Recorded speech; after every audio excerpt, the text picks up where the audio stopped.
بلخ کې د کوچنیو او منځنیو کاروبارونو د پیاوړتیا په موخه د متشبثینو لپاره د مالي مرستو او مسلکي روزنو لړۍ پیل شوه.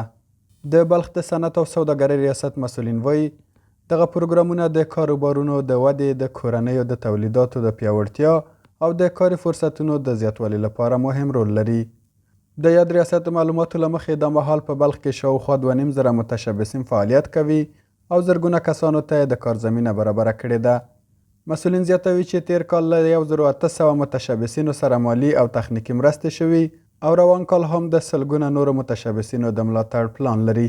ریاست صنعت تجارت په دې کوشش کې ده چې هغه کسان چې د لاسنیوي ته اړتیا لري چې باید د هغو لاسنیوی وشي، هغوی غواړي چې نوی د خپل تشبث مخ په وړاندې روان کړي. نو د مؤسساتو د طریقه همدارنګه د بانکونو د طریقه ریاست صنعت تجارت دا کوشش کوي چې دوی ته یوه زمینه برابره کړي چې د دوی کار مخ په وړاندې لاړ شي. نو په کال کې اکثرا ریاست صنعت تجارت ته د 10 نه یعنې تر 20 مؤسساتو پورې د مقام وزارت د لوري د تفاهمنامې رسمي تفاهمنامې د امضا کولو په اساس باندې دلته مؤسسات راځي چې ریاست صنعت تجارت د نورو ارګانو او یا هم د زیربط ادارو په همغږۍ سره او همغږۍ سره دغه برنامې هغه کسان چې مستحق دي او کوچني کاروبار والا دي د دې نه سروې او کنټرول او څارنه کوي. کله چې شناسایی شول یعنی دوی په هر ساحو کې وپېژندل شول چې دوی واقعا کار والا دي، دوی کار کوي، نو د سروې نه وروسته بیا دغه کم مؤسسات چې دلته فعالیت کوي هغو ته ورمعرفي کوي.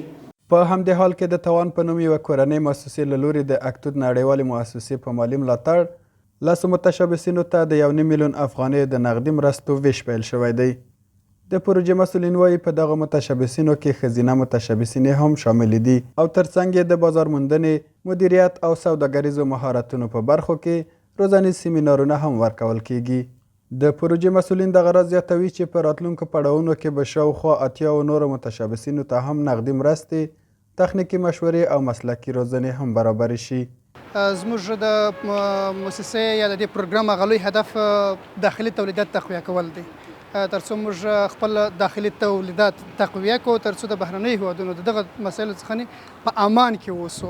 خپل متشبثین باید تقویه کول تر ټولو هغه لوی هدف زموږ او د اکتید هم ان شاء الله د هغوی به هم دغه هدف وي. د هغه ترڅنګ موږ نن 4 هلکانو ته، ذکور ته او 6 ته هر فرد ته موږ 1,50,300 افغانۍ ورته تسلیم کړي دي، خلکو ته وویشلې.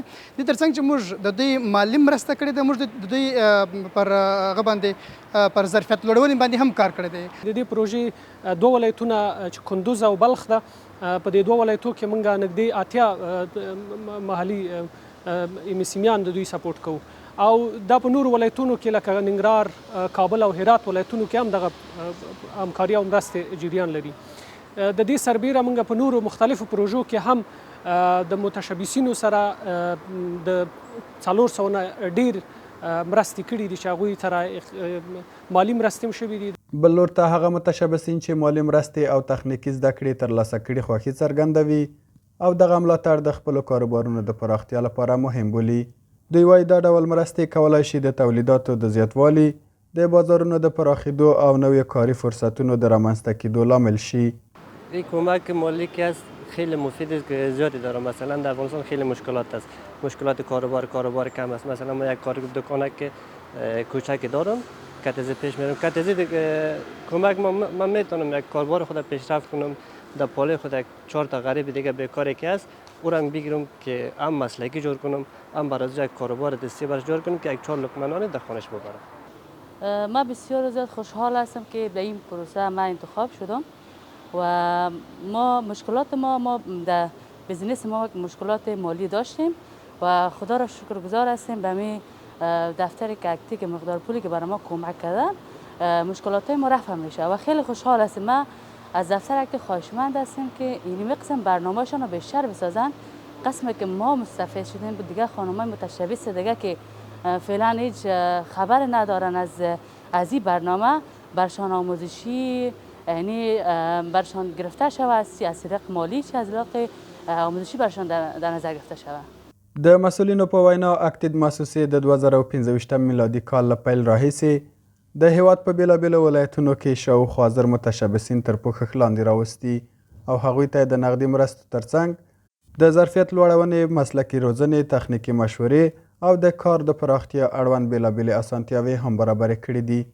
زبید خان انځور، د البرز نشراتي څانګه، مزار شریف.